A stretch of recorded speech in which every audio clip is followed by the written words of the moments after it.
on Chronicle. A summertime treat bringing Pittsburghers together. Everyone.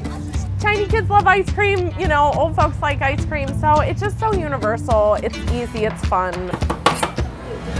But Pittsburgh's ice cream scene heats up at any time of the year. Ice cream is still as good in the winter as it is in the summertime.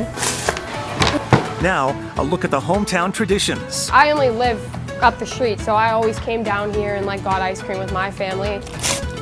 It's not the ice ball, it's Gus. You know, it's now I know I'm back in Pittsburgh. Pittsburgh's place in the legacy of frozen treats. Give that as part of Latrobe's history, you know, along with all the different things in Latrobe with Arnold Palmer and Mr. Rogers and the first professional football game.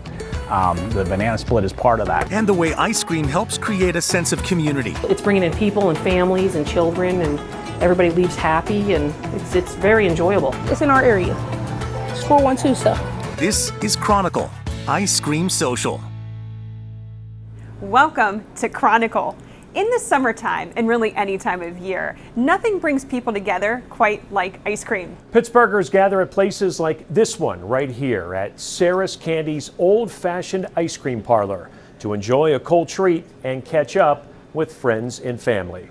And it's that sense of gathering and community that puts the social in Ice Cream Social. And all across Pittsburgh, there are so many ice cream shops steeped in this tradition. Over this next hour, we're going to be taking you on a tour of some of the most popular and the most unique to bring you an inside look at what makes these places so special. And one of the most talked about is an iconic South Side spot that has been in business more than 70 years and is still a popular place to bring neighbors together on a hot summer night.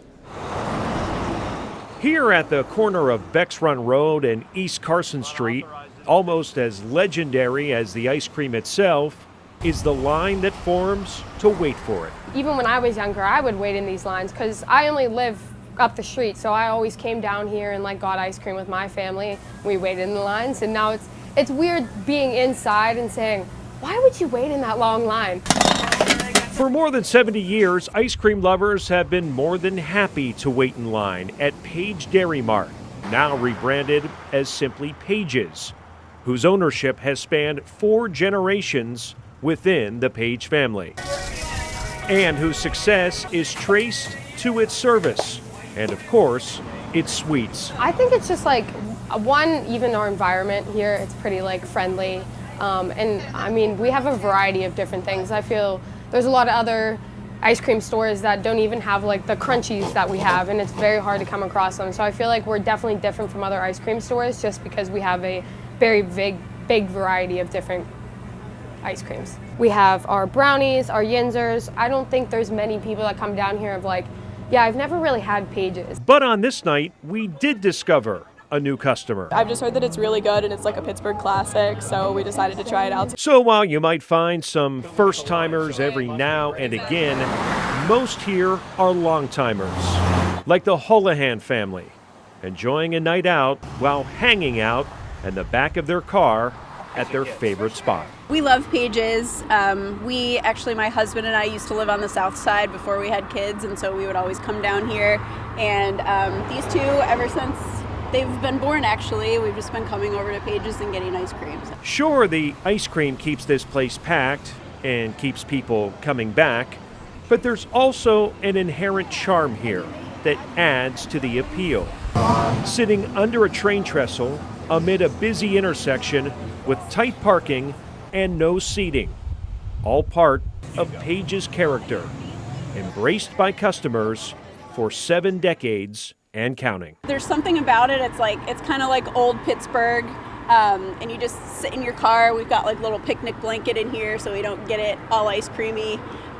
So yeah, there's a certain charm to it. It's kind of nostalgic. It's an experience. There's nothing quite like it. A local woman's decision to make a long-time dream come true has led to community togetherness, and it's all centered around an ice cream shop. The Dairy Delight in Swissvale just recently reopened, and for some, it's helping them introduce their ice cream traditions to the next generation.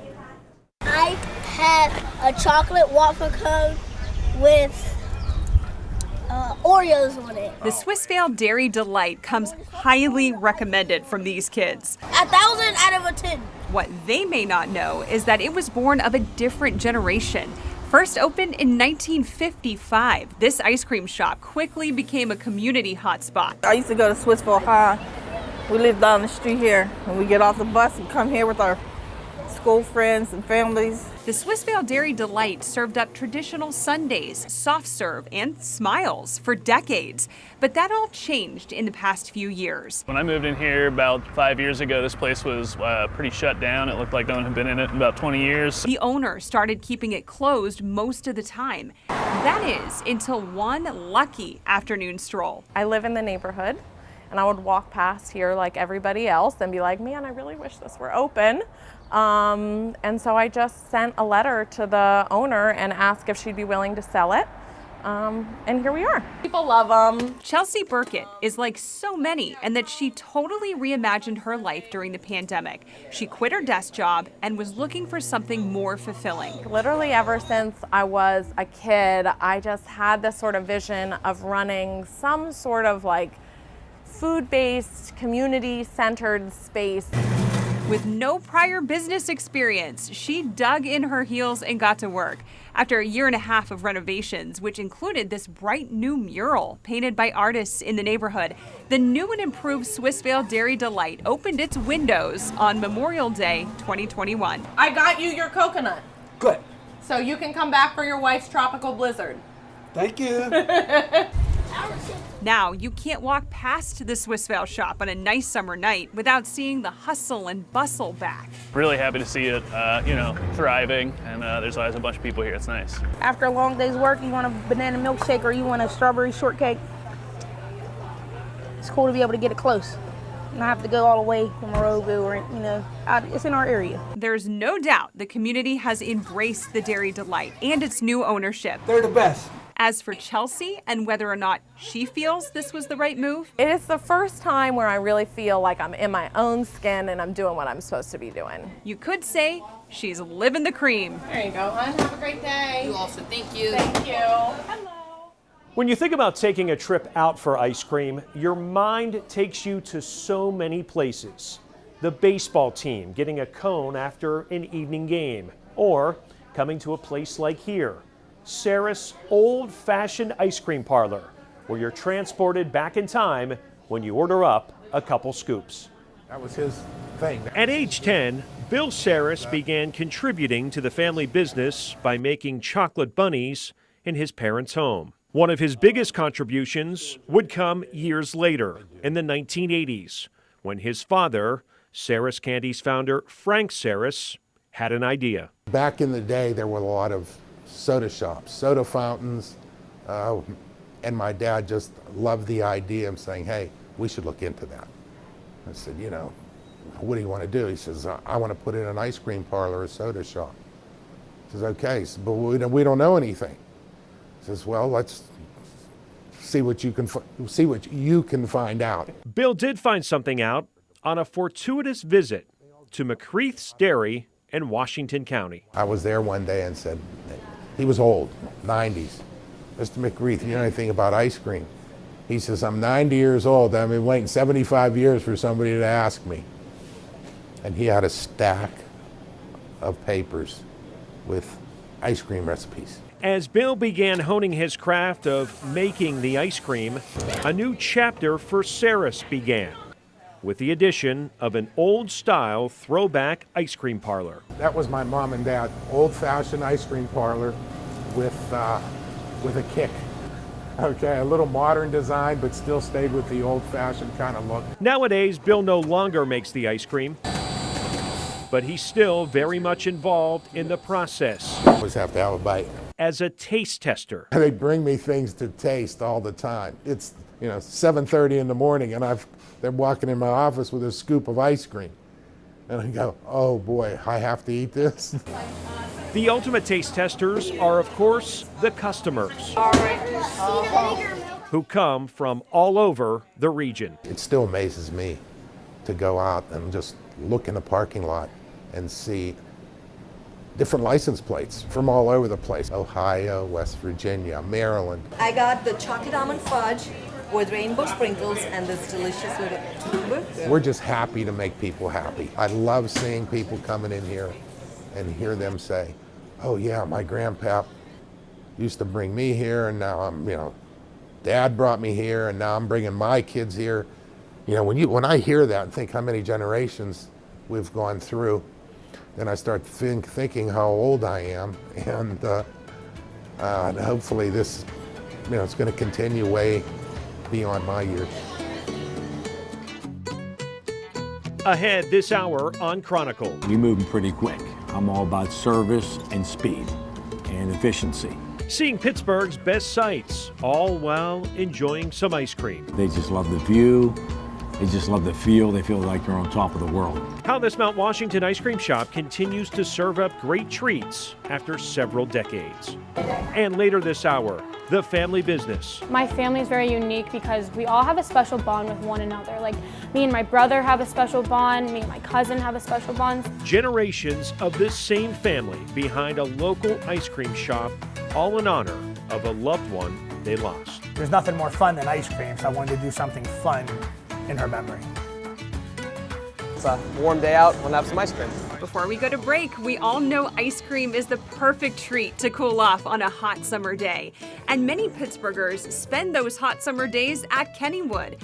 I visited the West Mifflin Amusement Park to see how they serve up frozen treats, from the iceberg at the Pagoda to the famous dip cone at the Golden Nugget. The dip cone is probably second to the potato patch in terms of most recognizable, most iconic food items that we offer here at Kennywood. The dip cone, with its unique square ice cream and double cone, has become an enjoyable and versatile treat for many park goers.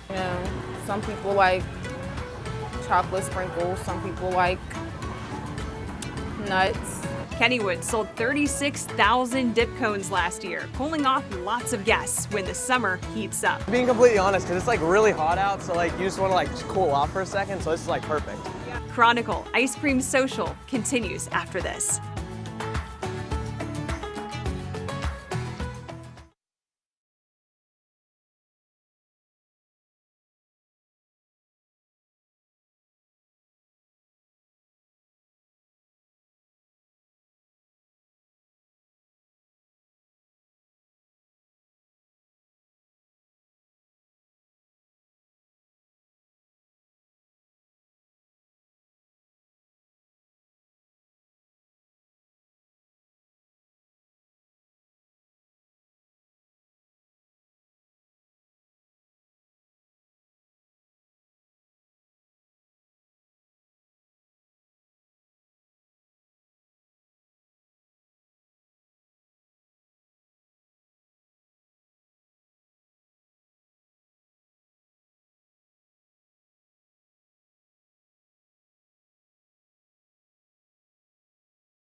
A scoop with a view. An ice cream shop operating for nearly 30 years atop Mount Washington. For families, it's part of a memorable experience and good times that put some of Pittsburgh's most beautiful sights in the spotlight.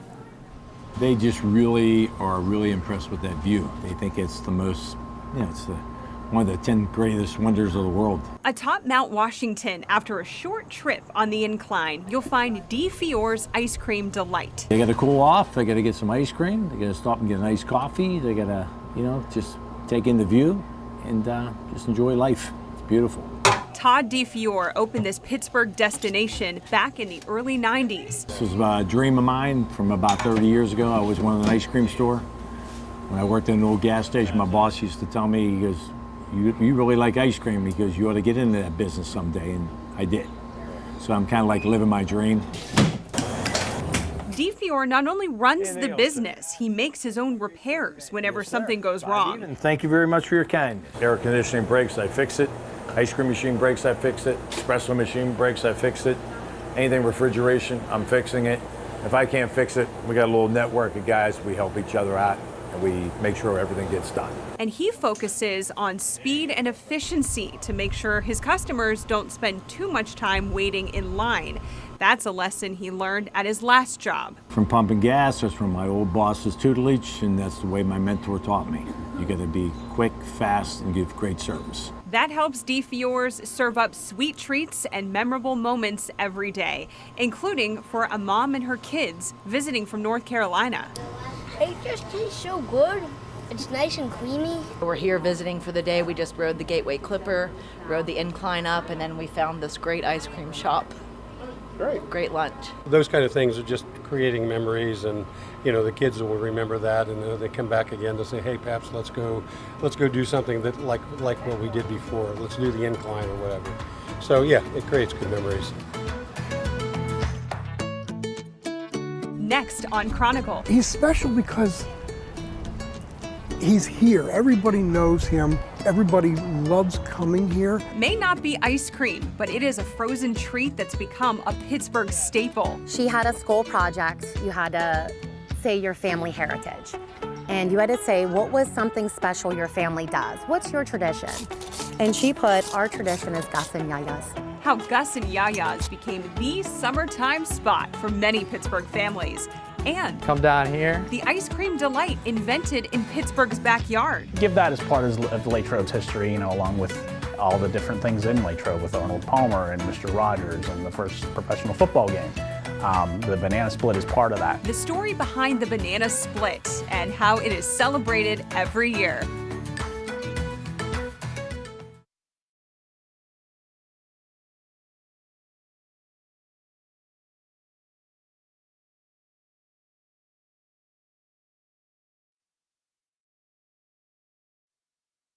Not all frozen desserts are creamy. Gus and Yaya's ice ball cart has been a fixture here in the Steel City for almost 90 years. But for most people making a trip to the cart on the north side, it's about so much more than the icy treat. Chandy Chapman tells us more about this enduring Pittsburgh tradition. People travel for miles to get a taste of tradition at Gus and Yaya's ice ball stand. You come to this park, you've got to go and get something from Gus. Something as simple as ice with a touch of fruity flavor has been touching the hearts of Pittsburghers for years. It's just so fun. It's really just a family thing. But it's the man behind the cart, owner Gus Caleras, that keeps crowds flooding to the north side. And he's kept his family business booming since 1934. And I was in high school, and then here's when I was 5 years old. And there's my mother when she was 26, and she lived about 80 some years, and she worked here all the time. We called her a Yaya, that's where the name came from. It's not just the fact you get ice balls here and popcorn, but I think they come because it's Gus. He's special because he's here. Everybody knows him. Everybody loves coming here, and he's just a personable guy. He's very simple, very humble. They stop by, they like to talk with him for a while. He's met so many people over the years. We talk with everybody that comes. and we know a lot of people. Mr. Rooney was one of our famous persons that used to come here. He used to sit over there, and when kids would want an autograph, we would get the popcorn boxes. This is Vanna White. We did a commercial. Gus is a legend in his own right. Lived here, went to college here. Paul King didn't just come for the cool treats and to get the scoop from Gus. He's such a staple. King traveled from Vermont to document his iconic status in a new book that highlights influential people in Pittsburgh. People go to see the ballparks or the Cathedral of Learning. You know, I love food. So Gus has got to be one of my stops. King is one of many who are filled with joy as soon as they walk up to this orange cart. Other two smalls are rainbow, please. When Jessica Sikora sees it, childhood memories enter her mind. My parents had 6 kids. They would always take us down to get ice balls. Go around and get your watermelon ice ball. The satisfying sweet treat she loved as a kid became a big part of her adult life. Her 3 children love ice balls too, and they can't wait to spend time with Gus. She comes with her children, and she's here about 3 days a week. And when I was pregnant, I would use that as an excuse to get 2 ice balls. And I gotta tell you, after we had them, we bring them down and they just love it. They love it. So we're down here 2 or 3 times every week, and it's always exciting. The quick trips to Gus and Yaya's have a lasting impact. I feel like every kid started eating an ice ball at 9 months. And this is Ruby. My oldest daughter, Gemma, she had a school project. You had to say your family heritage. And you had to say, what was something special your family does? What's your tradition? And she put, our tradition is Gus and Yaya's. And I thought, wow, not Christmas, not Thanksgiving. Ours is Gus and Yaya's. And then to have my dad come down with us, it's just a blast from the past. It really is. It's so nice. My grandpap used to bring me. Did he really? The feeling of nostalgia is with Gus too. His father started the business. The cart is a reminder of his family, and he also remembers eating ice balls with childhood friends like Dan Rooney, who went on to become a central figure for the Pittsburgh Steelers. But Rooney still made time to visit Gus. And his wife, over there on that bench, they put a plaque there because his wife used to sit with my wife. We all grew up together. A group of kids eating their favorite dessert, who ended up impacting the city of Pittsburgh, each in their own way. Gus continues to leave his mark and influence on others, one ice ball at a time. Next on Chronicle, It's more than just ice cream. a visit to one of Pennsylvania's most historic creameries. It's become generation after generation after generation of families coming here. How the Penn State Creamery has been inspiring ice cream makers for more than a century and a half. That's next on Chronicle. And before we go to break, did you know that the ice cream scoop was invented in Pittsburgh in the 1890s? The scoop was developed at a hotel by a black man named Alfred Crawley. He was an inventor's inventor. Chronicle spoke remotely with the head of the Museum of Ice Cream in New York City to learn more. Alfred Crawley is considered one of the first African Americans to receive a solo patent. It was also an example of a product that went viral before we knew the word viral. And thus, an essential invention was born, one that continues to serve Pittsburghers today. Much more as Chronicle Ice Cream Social continues.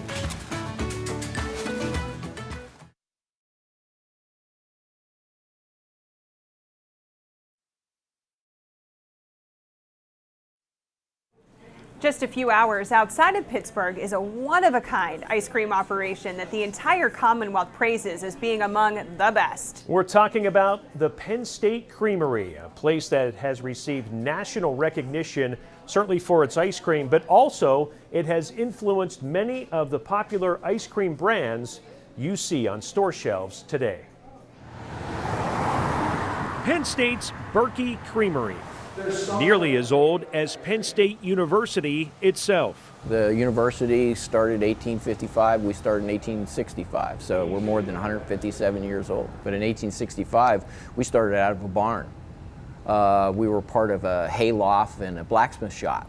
And the barn is where Old Main is right now. Throughout its rich tradition, one of the hallmarks of the creamery, has become its cow to cone concept. The creamery is a complex location. A lot of people think of the creamery as what you see right here, the store. But we're a diverse operation because some are. The entire operation all unfolds right here at Penn State. Twice a week, raw milk from the dairy barns on campus is delivered to the creamery and then processed. Then comes freezing. That's 35 below. All told, it's a matter of 4 days from cow to cone. Not only does the creamery create ice cream, they also teach it, assisting Penn State's Department of Food Science with instruction of its renowned short course, a tutorial of the ins and outs of ice cream manufacturing. The short course's decorated list of former students includes representatives from the likes of Ben & Jerry's, Baskin-Robbins, Dairy Queen, and Haagen-Dazs. And in Pittsburgh, lessons learned at the Penn State Creamery come alive every day at Clavon's. Stepping into Clavon's in the Strip District is like stepping into the 1920s. 1923 is when Clavon's opened as a neighborhood pharmacy, while also serving as a soda fountain and selling penny candy. The business closed in 1979, but in 1999, the Clavon family reopened it as an ice cream shop, preserving its originality that still exists to this day. The marble countertops, stainless steel fountain equipment, stools, and yes, phone booths. I was blown away when I walked through the door. Like, you know, all the woodwork, all the art deco in here, it's pretty when you walk in. That was Maya Johnson's impression back when she was a customer. She is now the general manager here, a position she's held for nearly a decade. I grew up right on the Hill District. Maya is a native Pittsburgher. It's right up there. Who prides herself on upkeeping the rich tradition of Clavon's, making sure its history is passed on. I also make sure that all of our new employees know the history, like when I'm hiring them on, let them know about the history so they can know what to say and, you know, how to tell people the history of the place. There we go. Thank you. When she's not educating and serving customers behind the counter, so all my vanilla's done. Maya is busy behind the scenes, making the ice cream. I put a lot of love in my ice cream. You know, even the flavors that I create, like a salted caramel pretzel, like I'm not going to skimp on anything. It's going to be delectable. You're going to get your fats and sugars when I make ice cream. I love making cookies and cream. She learned the multi-layered process while attending the ice cream short course at Penn State University. You want your consistency to be right. You don't want it to be too icy. You want your milk to be the right temperature. So it is a lot that you have to follow to have really, really good ice cream. Maya likes the challenge of it all too, experimenting with new flavors and incorporating her creativity. I made a sweet potato pie ice cream. I make banana cream pie ice cream. Maya's new creations, complementing Clavon's old-fashioned favorites, as she, in her own way, put some sprinkles on here. You're welcome, enjoy. Continues to add history to this Strip District staple. It tugs at my heart because I really love this place. Pittsburgh has established its place in ice cream history time and time again. From the ice cream scoop being invented here in the Steel City to our region making its name with another big moment, the invention of the banana split in Latrobe. 3, 2, 1, go! This annual pie eating contest in Latrobe is one way the town honors its heritage. You're doing it, you're doing it. It's a race to the finish to see who can down an Eden Park banana cream pie the fastest. That's only because a real banana split would dish out a gnarly ice cream headache.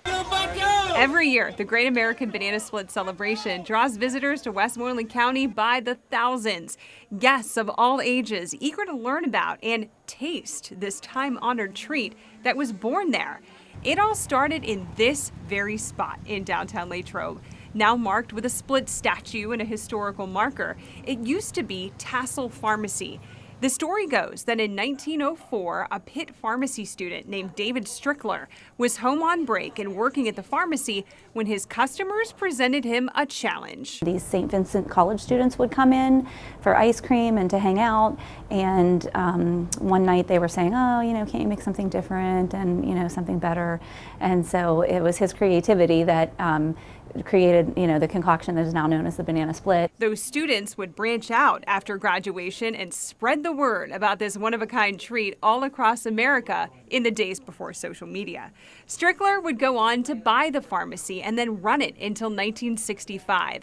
The banana split is in good company. Latrobe is also the birthplace of golf legend Arnold Palmer, America's favorite neighbor, Mr. Fred Rogers, and professional football. This is the Great American Banana Split Celebration Championship belt. Andrew Lazarchik, a Latrobe native, designs championship belts for a living. You'll see his work featured in professional wrestling and the Nathan's hot dog eating contest. But his mark on this pie eating contest at the Banana Split Celebration is perhaps his most personal project. My dad owned it until, he retired in 2000, and then it closed at the same time. His father is Tom Lazarchik. He was the last owner of what was Strickler's Pharmacy, where the world-famous banana split was created. It's kind of been one of those things that we always talk about, and anytime we go out of town, we try to tell people about Latrobe and what it's about and how much history is here. I would be remiss not to tell you there is a bit of controversy when it comes to this story. The town of Wilmington, Ohio also claims that it was the first to create the banana split. I believe it was 2013, the National Ice Cream Retailers Association, when they did this deep dive investigation into who really did it, and they went and dug up all the historical facts and the timelines, and we were, Latrobe was named the originator of the banana split, and that is the year then that the historical marker was placed next to the banana split statue. With the pharmacy now gone, Latrobe needed a new official banana split maker. Who better than an iconic ice cream shop in the region, Valley Dairy. The first Latrobe location opened in 1938. Back in the day, whenever I had a bowl cut, eating a sundae there. Business is still in the family today. Alex Blystone is fourth generation. His great-grandfather founded the company. His son, Joseph Grubel, became famous around these parts, known simply as Ice Cream Joe. Alex's mother, Melissa, now owns the shop, and Alex runs it. Alex shows us the traditional way of making the banana split. Take your banana and you're going to cut it lengthwise. Get the vanilla, chocolate next, your strawberry ice cream. The split is served with 3 scoops of ice cream, vanilla, chocolate, and strawberry. It has strawberries over the strawberry scoop, chocolate syrup over the chocolate scoop, crushed pineapple topping over the vanilla, and 3 big swirls of whipped cream, 2 cherries, and an American flag. That's it, the all-American banana split. So last year, company-wide, we were just shy of 14,000 banana splits. Melissa Blystone says they serve their splits 100% true to Dr. Strickler's recipe. We had the exact replica of a dish that he used for the banana split, and then the hard ice cream in the banana split, and the toppings the way that they were.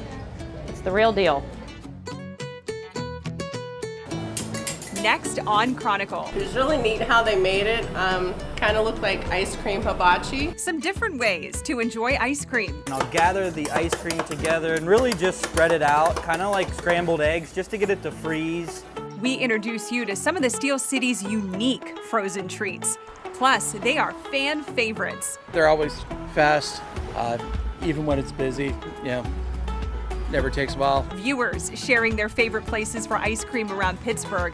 We take you on a tour of some of the top spots.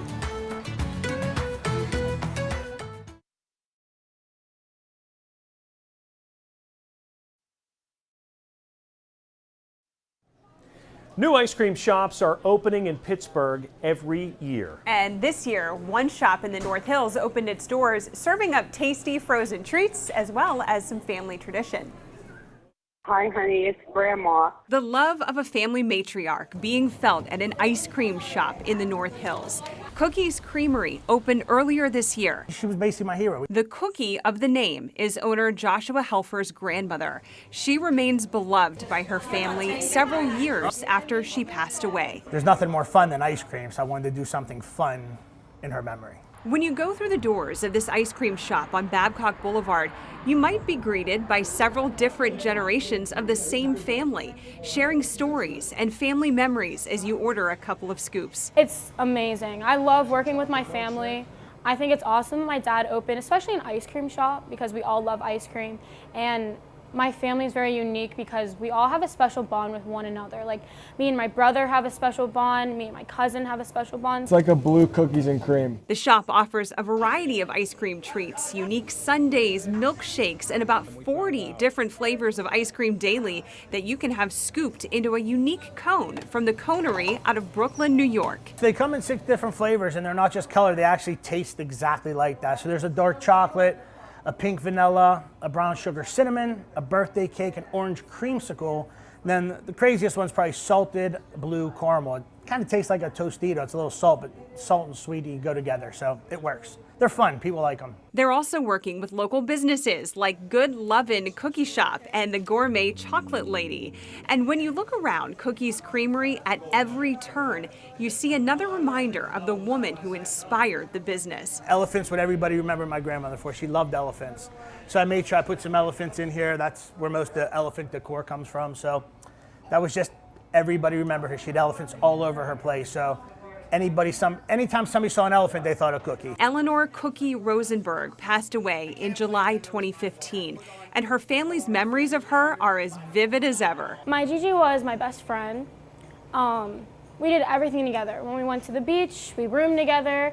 I always used to go, I would have sleepovers with her all the time, with her and her friends. Taylor Helfer has spent years in musical theater, her family sharing a voicemail message that Cookie left after seeing one of her great-granddaughter's performances. All I can say is I have tears in my eyes, a lump in my throat, and I have never felt prouder of a great-grandchild that I'm feeling of her right now. The Helfers saying family vacations and ice cream are among their strongest memories of Cookie. She loved the beach. She loved to laugh. She loved life. She just loved life. And I think that this was her plan all along for the family. I really do. The Helfers also say that family was the most important thing to Cookie, like the families that come together over ice cream on a hot summer night, and the family that joined forces to open this local ice cream shop. I think she's extremely happy. So I think she'd be here every day. She'd be my front counter person if she was here. She'd be working back here. But I think she'd be overjoyed. All I can say is she would be thrilled. Sorry.